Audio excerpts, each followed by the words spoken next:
يا رسول الله وعلى آلك وأصحابك يا حبيب الله الصلاة والسلام عليك يا نبي الله وعلى آلك وأصحابك يا نور الله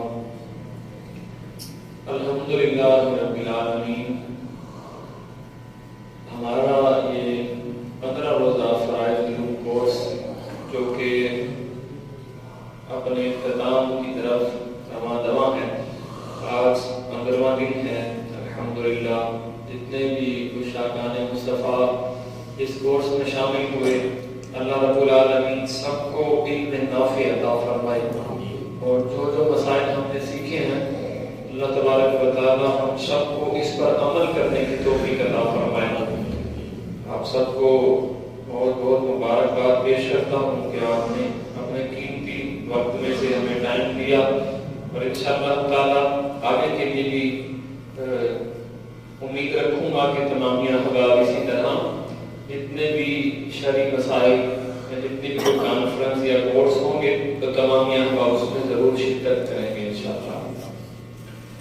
دیکھیے 15 دن کم ٹائم میں ہم نے بہت کچھ سیکھا ہے، اور کوشش کریں اس کو بار بار دہراتے رہیں تاکہ جو مسائل ہم نے پڑھ لیے ہیں سیکھ لیے ہیں اس کو دہراتے رہیں گے، ریوائز کرتے رہیں گے تو یہ ہمیں یاد بھی رہیں گے، پکے ہو جائیں گے. تو کچھ اہم مسائل ہیں اس پہ انشاءاللہ تعالی چند منٹ گفتگو کر کے ہم آج کی اس بزم کی اس محفل کی دعا خاص کریں گے کہ جو 15 روزہ ہمارا کورس ہوا ہے.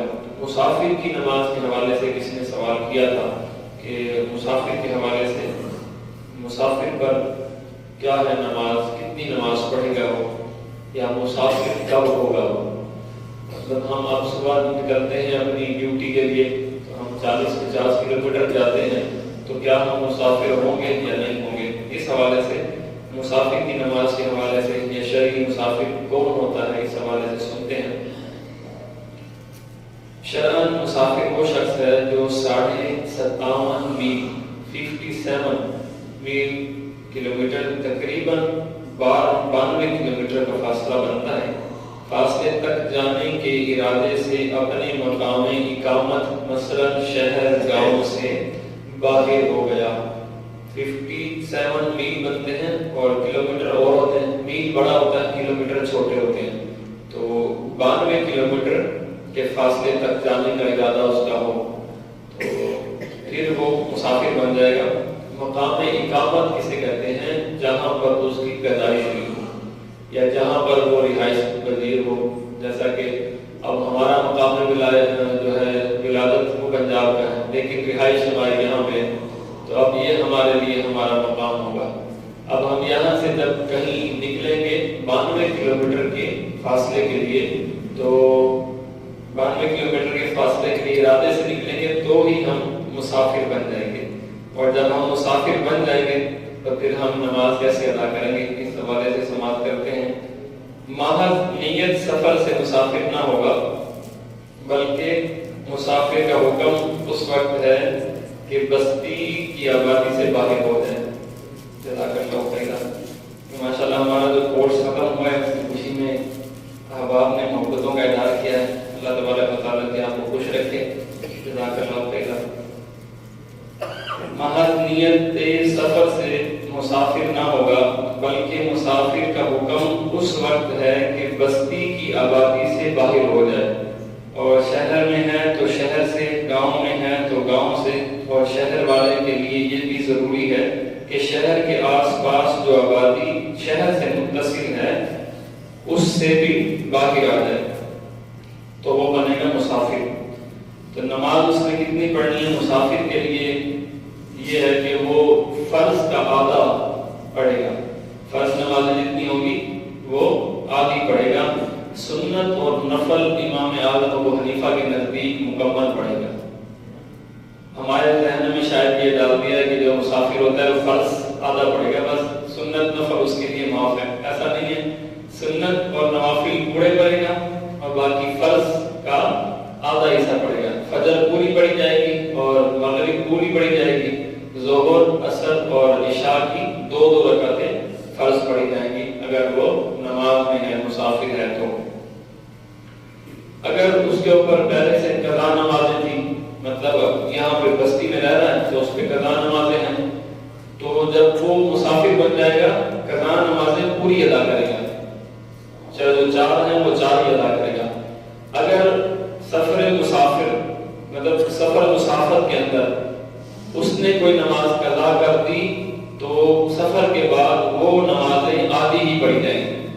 جو مسافر ہوگا سفر کے اندر جو نمازیں چھوٹیں گی وہ بعد میں بھی آدھی ہی پڑھی جائیں گی، لیکن جو سفر سے پہلے والی قضا ہوگی وہ سفر میں بھی پوری پڑھی جائیں گی۔ سمجھ آ گئی آپ کو؟ یا میں آسان کر دوں، آج کی اگر ہماری عشاء کی نماز قضا ہو گئی ہے تو کل صبح ہم جو سفر کے لیے نکلیں گے تو ہم مسافر بن جائیں گے۔ کل ہم جب سفر میں جائیں گے 100 کلومیٹر سے اوپر تو ظہر کی ہم 2 پڑھیں گے۔ کتنی پڑھیں گے؟ 2 پڑھیں گے اگر اکیلے پڑھیں گے تو۔ اگر وہیں کے امام کے پیچھے پڑھیں گے تو پھر پوری پڑھیں گے، وہیں کا امام مقامی ہوگا تو پھر پوری پڑھیں گے۔ لیکن ہم نے آج کی عشاء کی قضا پڑھنی ہے تو پھر وہ سفر میں پوری پڑھی جائے گی، سفر میں پوری پڑھی جائے گی۔ لیکن اصل میں ہم نے سفر میں تھے، نماز نہیں پڑھی، شام کو ہم گھر آ گئے تو پھر وہ جو اصل کی نماز تھی وہ 2 رکعت پڑھی جائیں گی۔ کتنی پڑھی جائیں گی؟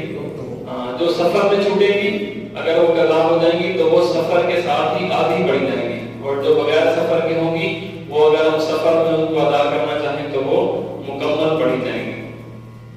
تو یہ تو آپ سب نے یاد کر لیا کہ 92 کلومیٹر کی مسافت کے ارادے سے گھر سے نکلا۔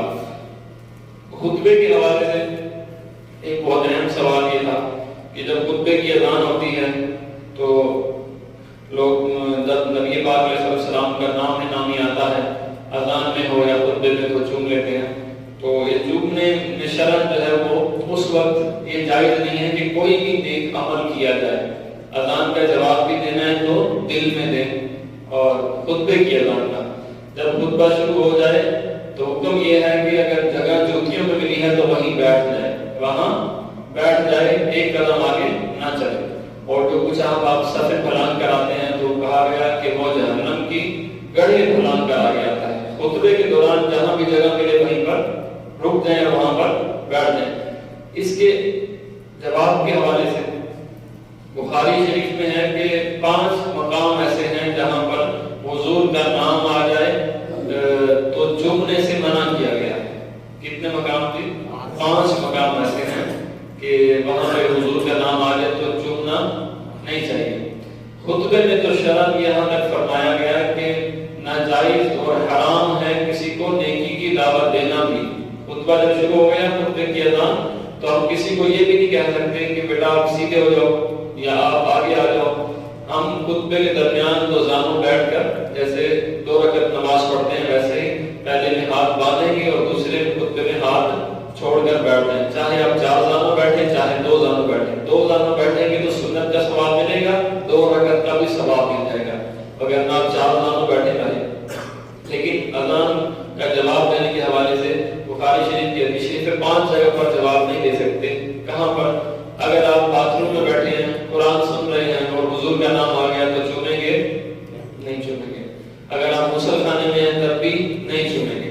ایک مقام وہ ہے جب کوئی قرآن پڑھ رہا ہو، کوئی قرآن پڑھ رہا ہے، اب قرآن تو سنت ہے، اس کا سننا فرض ہے، اب آپ پہ فرض ہے کہ قرآن سنیں، اس میں حضور کا نام آئے گا تو نہیں چومیں گے۔ اسی طرح ختم شریف میں بھی پڑھا جا رہا ہوتا ہے تو ہم چومتے ہیں، تو بہتر ہے کہ وہ نہ چومیں۔ اور خطبے کی اذان میں تو بدرجہ اولا منع کیا گیا ہے کہ انگوٹھے نہ چومے جائیں۔ لیکن اگر کوئی چوم لے تو کوئی قید اس پہ نہیں ہے، یہ بھی ساتھ آپ کو بتا دوں کہ کوئی قید اس پہ۔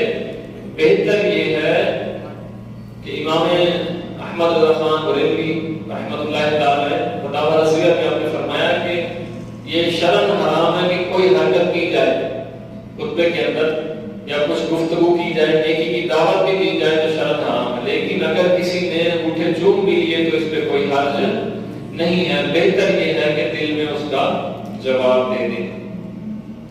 حدیث پاک میں ہے جس دن جمعہ کے دن لوگوں کی گردنیں پھلانگی اس نے جہنم کی طرف پل بنا لیا۔ کہ لوگ آتے بعد میں ہیں لیکن وہ کہتے ہیں خطبہ شروع ہو گیا تو ہم آگے آ جائیں۔ بعد میں آتے ہیں لوگ جو پہلے بیان سن رہے ہوتے ہیں، جو پہلے برکتیں لوٹ رہے ہوتے ہیں، وہ ان کو دھکے دے کر جگہ بنا کر بیچ میں گھسنے کی کوشش کرتے ہیں تو منع کیا گیا ہے۔ خطیب کی طرف منہ کر کے بیٹھنا سنت صحابہ ہے۔ خطیب کی طرف منہ کر کے بیٹھنا، کوئی دیوار کے ساتھ ٹیک لگا کر بیٹھا ہے، بیٹھنے میں حرج نہیں ہے، لیکن یہ صحابہ کی سنت ہے کہ جب حضور منبر پر آ جاتے تھے تو صحابہ سیدھے ہو کر نظر حضور پر رکھتے تھے۔ خطیب کی طرف منہ کر کے بیٹھنا سنت صحابہ ہے۔ بزرگان دین رحمہ اللہ تعالی فرماتے ہیں دو زانوں بیٹھ کر خطبہ سنیں، پہلے خطبے میں ہاتھ باندھیں اور دوسرے میں زانوں پر ہاتھ رکھیں تو انشاءاللہ تعالی 2 رکعت کا ثواب مل جائے گا۔ اعلیٰ حضرت امام احمد رضا خان علیہ رحمۃ الرحمن فرماتے ہیں خطبے میں حضور اقدس صلی اللہ علیہ وسلم کا نام پاک سن کر دل میں درود پاک پڑھیں کہ زبان سے سکوت یعنی خاموشی فرض ہے، خاموشی فرض ہے، دل میں اس کا جواب دے دیں۔ دودھ مختار میں ہے خطبے میں کھانا پینا کلام کرنا اگرچہ سبحان اللہ کہنا، سلام کا جواب دینا یا نیکی کی بات بتانا بھی حرام ہے۔ اعلیٰ حضرت رحمۃ اللہ تعالی فرماتے ہیں بحالت خطبہ چلنا حرام ہے، یہاں تک کہ علماء کرام فرماتے ہیں اگر ایسے وقت آیا کہ خطبہ شروع ہو گیا، مسجد میں جہاں تک پہنچا وہیں رک جائے، آگے نہ بڑھے کہ یہ عمل ہوگا، اور حال خطبہ میں کوئی عمل رواں یہ جائز نہیں ہے کہ جہاں بھی پہنچ جائے وہیں بیٹھ جائے گا۔ اعلیٰ حضرت رحمۃ اللہ تعالی فرماتے ہیں خطبہ میں کسی طرف گردن پھیر کر دیکھنا بھی حرام ہے۔ مطلب کوئی خطبہ شروع ہو گیا تو پھر بالکل جیسے فرض میں ہم بیٹھتے ہیں تو ویسے بیٹھ کر نگاہیں جھکا کر ہاتھ دوزانوں بیٹھ کر پہلے خطبے میں ہاتھ دوزانوں باندھ لیں اور دوسرے خطبے میں دوزانوں سے ہاتھ ہٹا کر چھوڑ لیں۔ جو اس طرح کرے گا تو فرماتے ہیں اسے 2 رکعت نفل کا ثواب مل جائے گا۔ اللہ رب العالمین ہم سب کی محفل کو قبول فرمائے۔ اس 15 روزہ کورس کے اندر ہم نے نماز کے فرائض اور نماز کے شرائط، سنتیں، واجبات، مفسدات، مکروہات ہم نے سیکھے ہیں، وضو کے فرائض سیکھے ہیں، غسل کے فرائض اور سنتیں سیکھی ہیں، اور نماز جنازہ اس کی دعائیں، نماز مکمل سیکھی ہے، نماز کا مکمل طریقہ سیکھا ہے۔ اللہ رب العالمین ہم سب کو صحیح معنوں میں اس پہ عمل کرنے کی توفیق عطا فرمائے۔ خاص کر ہماری اس مسجد کو اللہ تبارک و تعالیٰ قیامت تک شاد و آباد فرمائے۔ ہماری انتظامیہ والوں جنہوں نے ہمارے ساتھ تعاون کیا، اللہ رب العالمین ساری انتظامیہ والوں کی ان کو خیر و برکت عطا فرمائے اور ان کے گھروں کی بھی حفاظت فرمائے۔ جو آپ تشریف لائے ہیں مکمل کورس میں، اللہ رب العالمین سب کو اپنی رحمتیں، برکتیں، رفعتیں، عنایتیں عطا فرمائے۔ آمین بجاہ النبی الامین صلی اللہ علیہ وآلہ وسلم۔ اعلان سماعت فرما رہے ہیں انشاءاللہ العزیز 21 دسمبر سے، آج 19 ہے تو کل اور پرسوں والے دن 21 دسمبر سے انشاءاللہ بلال مسجد سندھی ہوٹل میں ہمارا کورس وہاں شروع ہوگا 15 دن کا تجوید القرآن کورس، جس میں قرآن پاک بہتر سکھانے کی کوشش کی جائے گی قواعد کے ساتھ۔ تجوید القرآن کورس 15 روزہ ہوگا، عشاء کی نماز کے بعد 40 منٹ کا اس کا دورانیہ ہوگا، اور اس میں بہترین استاد، بہترین مقرر حضرت علامہ مولانا فضل واحد قادری رضوی صاحب جو ہیں اس کلاس کو سنبھالیں گے، اور وہ استاد ہوں گے اور بہت ہی پیارے انداز میں آپ کو قرآن پاک سکھائیں گے، قرآن پاک تجوید کے ساتھ سکھائیں گے، طریقے بتائیں گے کہ کس طریقے سے ہم آسانی سے سیکھ سکتے ہیں۔ تو کوشش کریں اس کورس میں سارے کے سارے شامل ہوں، سارے نیت کریں انشاءاللہ شامل ہوں گے جی؟ ہاں انشاءاللہ کوشش کریں، جتنے قدم چل کر جائیں گے اللہ ہر قدم پر آپ کو برکتیں عطا فرمائے گا انشاءاللہ تعالی۔ اللہم صلی علی سیدنا و مولانا محمد مبارک وسلم صلی علیہ۔ مالک مولا ہمارے 15 روزہ کورس کو اپنی بارگاہ میں قبول فرما لے۔ مالک مولا یہ دیوانے تیری خاص رضا کی خاطر اکٹھے ہوتے تھے، روزانہ بیٹھ کر مسائل سیکھتے تھے، مالک مولا ہم سب پر اپنا خصوصی کرم فرما دے، صحیح معنوں میں مسائل سیکھنے اور اس پر عمل کرنے کی توفیق عطا فرما۔ جتنے ہم نے یہاں پر ٹائم دیا مولا کریم تیرے پاک گھر میں بیٹھے ہیں، اس گھر میں بیٹھنے کی برکت سے تو ہماری کوشش فرما دے، مالک مولا ہمارے تمام مسائل حل فرما دے، دینی دنیاوی تمام مسائل حل فرما دے، مالک مولا تو ہماری دعاؤں کو قبول فرما لے، ہماری دعاؤں کو قبول فرما لے۔ ان اللہ و ملائکتہ یصلون علی النبی یا ایھا الذین آمنوا صلوا صلوا عليه وسلموا تسليما اللهم صل على سيدنا ومولانا محمد وبارك وسلم صل عليه جب میں عاصی ہوں یا اللہ لبے ہو لا الہ الا اللہ محمد رسول اللہ صلی اللہ تعالی علیہ وسلم